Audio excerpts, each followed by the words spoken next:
नमस्कार मित्रांनो, मी शिरीष लाडे. माझ्या यूट्यूब चॅनलवर आपलं स्वागत आहे. माझ्या मागच्या बातमी या सत्रामध्ये आज आपण एक महत्त्वाच्या विषयावर चर्चा करणार आहोत. आपण आता निवडणुकीच्या राजकारणात बरेच अडकलो होतो. तिकडं काय घडतंय परदेशामध्ये ते आपण आपलं दुर्लक्ष झालं. की ग्रीनलँड आणि अमेरिका यांच्यामधला जो वाद चालू झालेला आहे त्याचा भारतावर काय परिणाम होईल, फायदा होईल का तोटे होतील, ह्याच्या गोष्टीची आपल्याला आज चर्चा करायची आहे. आता मुद्दा पहिला जो दिसतो म्हणजे की भारताचा या ग्रीनलँड प्रकरणाशी काय संबंध आहे, नाही का. एवढा दूरचा जो प्रदेश आहे त्याचा आणि भारताशी संबंध काय आहे, असा प्रश्न. म्हणजे ग्रीनलँड अमेरिका जो वाद आहे तर तो हा दोन देशांचा वाद नाही आहे, तर हा जागतिक राजकारणाचा नवा संघर्ष आहे. त्याच्यामुळे भारताशी सुद्धा त्याचा संबंध आपोआप येतो. तर ग्रीनलँड काय आहे पहिलं तुम्हाला समजून सांगतो. ग्रीनलँड हे जगातलं सगळ्यात मोठं बेट आहे. अमेरिकेला जवळ आहे. डेन्मार्कच्या अंतर्गत ते स्वायत्त राज्य आहे. त्याचं जे भौगोलिक स्थान आहे ते आर्क्टिकमध्ये अत्यंत महत्त्वाचे. आर्क्टिक समुद्र जो आहे उत्तर ध्रुवापाशी, तर त्याच्या जवळचं ग्रीनलँडचं एक मोठं बेट आहे. म्हणजे भारताच्या जवळचं तिप्पट मोठं ते प्रदेश आहे. तिथं लोकवस्ती कमी असते, बहुतांश सगळा भाग बर्फाच्छादित असतो, पण खूप मोठा एरिया आहे. त्याचं भौगोलिक स्थान जे आहे ते अतिशय महत्त्वाचं आहे अमेरिकेच्या दृष्टीने. त्याच्यामुळे अमेरिकेला ते ग्रीनलँडवर ताबा हवा आहे. लष्करीदृष्ट्या अत्यंत महत्त्वाचे मार्ग जे आहेत तिथून जातात. ग्रीनलँडच्या भोवताली जे जलमार्ग आहेत ते अतिशय महत्त्वाचे आहेत. दुर्मिळ खनिज संपत्ती तिथं आहे असा शोध लागलेला आहे. भविष्यातला ऊर्जा स्रोत जो आपण म्हणतो तो तिथं आहे. आणि चीन रशिया यांच्या लष्करी डावपेचासाठी अमेरिकेला ते महत्त्वाचं बेट वाटतं. कारण ग्रीनलँडच्या जवळच अमेरिकेची हद्द येते. चीनच्या तिथं हालचाली चालू झालेल्या आहेत. त्यामुळे अमेरिका अस्वस्थ आहे आणि त्याला एक लष्करी डावपेचासाठी ग्रीनलँडचा ताबा हवा आहे. आता अमेरिका काय करत आहे, तर अमेरिकेचे राष्ट्राध्यक्ष जे आहे डोनाल्ड ट्रम्प यांनी त्यांच्या पहिलं जेव्हा अध्यक्ष होते तेव्हा पण त्यांनी ती सूचना केली होती की आम्हाला कॅनडा आमच्यात विलीन व्हावा, ग्रीनलँडचा ताबा आम्हाला मिळावा, नाही का. तर त्यांनी पुन्हा एकदा त्यांच्या दुसऱ्या कारकिर्दीमध्ये सुद्धा ग्रीनलँडवर ताबा मिळवण्याचा मुद्दा उपस्थित केलेला आहे. आता त्याला विरोध, आता तो डेन्मार्कच्या ताब्यात आहे. डेन्मार्क हा युरोप कंट्रीमधला एक देश आहे, नाटोचा सदस्य आहे.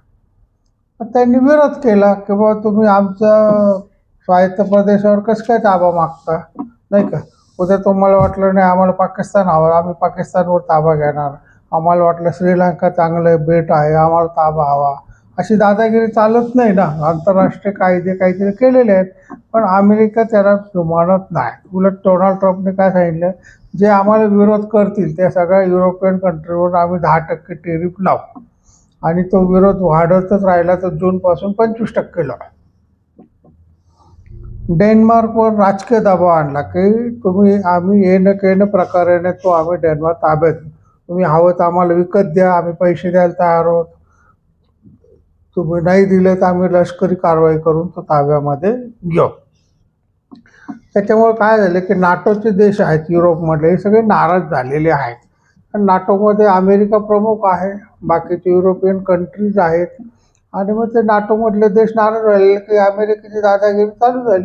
आज ते ग्रीनलँड मागतात, ते उद्या डेन्मार्क मागतील, परवा कदाचित अमेरिकेचं आपलं इंग्लंडचं एखादं बेट मागतील. म्हणजे त्यांची दादागिरी काय का, म्हणजे जसं एखादा दादा असतं की हा फ्लॅट मला हवा, ही जागा मोकळी जागा मला हवी, अशी दादागिरी करून घेतो, तसं अमेरिकेचं चाललेलं आहे. त्याच्यामुळं अमेरिका आणि युरोपचे संबंध जे आहेत ते अतिशय तणावपूर्ण झालेले आहेत. पण अमेरिकेशी फाईट करण्याची ताकद कोणामध्ये नसल्यामुळं आतल्यात ते धुमसतात आहे आणि त्याचा कधीतरी स्फोट होण्याची शक्यता आहे. तर एवढ्यातली बातमी अशी आहे की युरोपमधले जे 8 देश आहेत, डेन्मार्क, स्पेन, जर्मनी, तर यांनी आपलं सैन्य ग्रीनलँडच्या रक्षणासाठी पाठवलेलं आहे. त्याच्यामध्ये डेन्मार्कची भूमिका काय आहे? मुख्य जो डेन्मार्क म्हणजे त्या ग्रीनलँडच्या वर ज्याचा ताबा आहे, त्या डेन्मार्कची भूमिका अशी आहे की ग्रीनलँड हा आम्ही काही विकायला ठेवलेला नाही, आम्हाला तो विकायचा नाही, नाही का. ग्रीनलँडच्या जनतेचा जो निर्णय असेल हा महत्त्वाचा आहे. आणि ग्रीनलँडच्या जनतेला जर डेन्मार्क बरोबर राहायचं असेल तर तुम्ही अमेरिकेने बळजबरीने त्याच्यासाठी प्रयत्न करू नका. सार्वभौमत्व आणि आंतरराष्ट्रीय कायदा हा मुद्दा त्यांनी उपस्थित केलेला आहे की आंतरराष्ट्रीय कायदे आहेत की सार्वभौमत्वाची मान सन्मान ठेवला पाहिजे. प्रत्येक देशाची स्वतःची पॉलिसी स्वतःची काही असते, त्याच्यावर इतर देशाने हस्तक्षेप करता कामा नाही, असं एक आंतरराष्ट्रीय नियम आहे. पण अमेरिका त्याच्यावर काही जुमाला तयार नाही. ट्रम्पचं म्हणणं आहे की येन केन प्रकारे साम दाम दंड भेद काहीही वापरू आणि आम्ही ग्रीनलँड ताब्यामध्ये घेऊ. तुम्ही हवं तर विकत द्या, तुम्ही हवं तर आमच्याशी लढाई करा, आम्ही ते ताब्यामध्ये घेणार आहोत. आता महत्त्वाचा प्रश्न आला आहे, तर भारताशी काय संबंध आहे की त्या अमेरिका, ग्रीनलँड, युरोपमध्ये आपला काय संबंध आहे?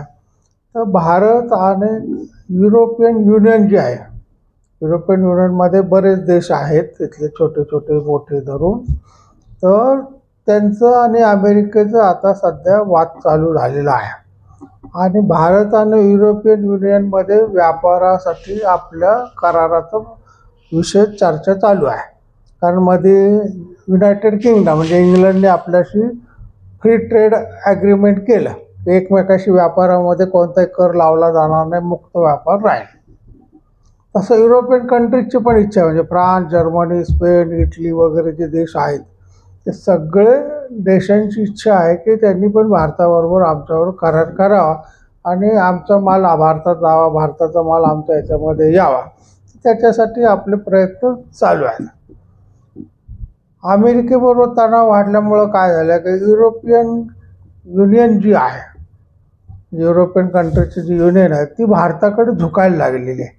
किंवा भारतच आपल्याला एकमेव असा देश आहे की जिथं व्यापार आपला वाढू शकतो. व्यापार आपल्याला, भारत जो आहे हा कोणत्याही गोष्टीला त्रास न देता व्यापार करणारा माणूस आहे आणि त्याच्यामुळं त्यांचा कल जो आहे तो भारताकडे वाढायला लागलेला आहे. भारत आणि युरोपियन युनियनमध्ये फ्री ट्रेड ॲग्रीमेंट हे लवकरच होईल, त्याला वेग यायला लागलेला आहे. याचा फायदा काय, तर आपले भारतातले जे उद्योगपती आहे, निर्यातदार आहेत, त्यांना मोठ्या प्रमाणामध्ये बाजारपेठ युरोपियन युनियनची उपलब्ध होईल. कारण अमेरिकेशी जर करार वाढला तर अमेरिकेमध्ये निर्यात बंद होईल, त्यांच्याकडून आयात ते कमी करतील आणि भारताबरोबर आयात निर्यातचं प्रमाण वाढेल. याचा आपल्या भारतीय व्यापाऱ्यांना मोठा फायदा होईल. आता याचा जागतिक परिणाम काय आहे, तर अमेरिका काय झालं की जसे डोनाल्ड ट्रम्प सत्तेवर आलेत तसं त्यांचं जी युद्धखोरीची भाषा आहे, म्हणजे वैशिष्ट्य असं आहे, तो माणूस नोबेल पारितोषिक मागतो, पीस, शांततेचं नोबेल पारितोषिक मला मिळावं अशी वाटते. आणि त्याचं वागण्याचं सगळं युद्धखोरी आहे. तुम्ही पाहिलं असेल की मागची 15 दिवसापूर्वी त्यांनी व्हेनेझुएलाच्या राष्ट्रपतींना उचलून आणलं आणि आता सांगितलं व्हेनेझुएलाचं कार्यकारी अध्यक्ष मीच आहे. इराणवर बॉम्ब टाकला आहे, गाझामध्ये त्यांचे हस्तक्षेप चालू आहे. म्हणजे प्रत्येक ठिकाणी त्यांचं युद्धाचं वातावरण निर्माण करतात आणि हा माणूस नोबेल पारितोषिकाची अपेक्षा ठेवतो. तर जागतिक अशांतता निर्माण झाल्यामुळे शेअर मार्केट जे आहे ते ढासळतं. तुम्ही आपलं भारतीय शेअर मार्केटचा हिशोब पाहिला तर त्या अमेरिकेत जरी काही घडले की इकडे शेअर मार्केट डाऊन होतं. तर शेअर मार्केट हे सेन्सिटिव्ह असतं, त्याच्यामुळे अमेरिकेचं जर युद्धखोरीचं प्रमाण वाढलं तर शेअर मार्केट डाऊन होईल. सोन्याच्या किमती वाढतील. तुम्ही पाहिलं असेल की सोन्या चांदीच्या किमती एवढ्यामध्ये खूप वेगाने वाढतात. त्याचं कारण तेच आहे की जागतिक जी अस्थिरता आहे, देशादेशामध्ये भांडणं चालू आहेत. चीन, रशिया विरुद्ध अमेरिका हे जोरामध्ये त्यांचं एकमेकाची म्हणजे ज्याला आपण शीतयुद्ध हे मोठ्या प्रमाणात वाढलेलं आहे. तर ग्रीनलँडच्या बाबतीमध्ये सुद्धा काय झालेलं आहे की चीन रशिया यांनी ग्रीनलँडला ताब्यात घ्यायला विरोध केलेला आहे. व्हेनेझुएला ताब्यात घेतल्यानंतर दोघांनी निषेध नोंदवलेला आहे. आता अमेरिकेने क्युबावर प्रयत्न चालला की क्युबाला वॉर्निंग दिली आम्ही तुमच्यावर हल्ला करू. तेव्हा रशिया आणि चीनने आपल्या नौदल तिथं पाठवलेलं आहे आणि त्यांना चॅलेंज दिले की तुम्ही प्रयत्न करून पहा, मग आता तुम्हाला आम्हाला धाडा शिकवावाच लागेल. त्याच्यामुळे क्युबा एवढ्यात वाचलं आहे. पण डोनाल्ड ट्रम्पची जी भाषा आहे त्याच्यामुळे जागतिक व्यापारामध्ये अस्थिरता निर्माण झालेली आहे. अमेरिका विरुद्ध चीन रशिया हा संघर्ष वाढता राहील तर कमी होणार नाही. भारत त्याच्यामध्ये काय करतो, संतुलित ठेवतो. आम्ही अमेरिकेच्या बाजूचे नाही आणि चीन रशियाच्या बाजूचे नाही. तुम्ही लढा आणि मारा, आम्हाला काही सांगू नका, ही भारताची भूमिका आहे. कारण भारत आता फक्त विकासाच्या दृष्टीने प्रयत्न करतो. भारताला युद्धामध्ये अडकवण्याचा प्रयत्न हे युरोपियन कंट्रीज अमेरिका करतो. मध्ये जे आपण ऑपरेशन सिंदूर पाकिस्तानबरोबर झालं, आपल्या अनेक लोकांना किंवा तुम्ही POK काय ताब्यात घेतला, तुम्ही युद्ध कशाला 2 दिवसांनी थांबवलं, पूर्ण नष्टनाबूद करायचं. अमेरिका आणि युरोपियन कंट्रीला तेच तर पाहिजे की भारत हा युद्धाच्या खाईमध्ये ओढला जावा. त्याचा सगळा जो पैसा आहे तो त्याच्या युद्धामध्ये खर्च व्हावा. त्याच्यावर काहीतरी बॉम्ब हल्ले होऊन त्यांच्या शहरांचं नुकसान व्हावं, युद्धधंदे बंद पडावे, त्यांची प्रगती जी होती मोठ्या प्रमाणात ती कमी व्हावी. पण आपले पंतप्रधान अतिशय हुशार आहेत, त्यांनी लगेच युद्ध थांबवलं आणि पाकिस्तानने विनंती केली म्हणून थांबवलं. पण युद्धाचं जर अडकलं जातं, रशिया जसं युक्रेनच्या युद्धात अडकलं, 3 वर्ष झाले, त्याला युद्ध बंद करता येत नाही, सुरू पण ठेवता येत नाही, असा प्रकार झालेला आहे. त्यांच्याकडं लढाईला सैन्य नाही, त्याच्यावर बंधन घातल्यामुळे त्यांचा व्यापार खुंटलेला आहे. तसं भारताच्या बाबतीत करण्याचा प्रयत्न या अमेरिका युरोपियनचा होतो. त्याला बरोबर भारताने त्यांना म्हणजे धोबी पछाड दिला आणि युद्ध थांबवून भारताने आपली प्रगती रोखू दिली नाही. आता नवीन जागतिक संघर्ष जन्माला येतो आहे. अमेरिका विरुद्ध युरोप, अमेरिका विरुद्ध युरोपियन कंट्री, अमेरिका विरुद्ध रशिया आणि चीन. याच्यामध्ये भारत पडणार नाही आहे. भारत स्वतःची प्रगती पाहणार आहे आणि याच्या युद्धातून आपल्याला काय व्यापार वाढवता येईल याचा प्रयत्न भारत करत राहणार आहे. तर तुम्हाला ही माहिती द्यायची होती की येत्या काही काळामध्ये मोठा संघर्ष उद्भवू शकतो. कारण डोनाल्ड ट्रम्प हे सनकी राज्याध्यक्ष आहेत. ते ग्रीनलँडवर ताबा मिळवण्याचा प्रयत्न करतील. सरळ नाही मिळाला तर युद्धाच्या मार्गाने करतील, पण ते करतील आणि मग त्याच्या वेळेस मोठं जागतिक वातावरण दूषित झालेलं आपल्याला दिसून येईल. भारताला त्याच्यापासून सावधान राहावं लागेल. आज आपण इथे थांबूया. माझ्या YouTube चॅनलला सबस्क्राईब करा, लाईक करा, शेअर करा. रामकृष्ण.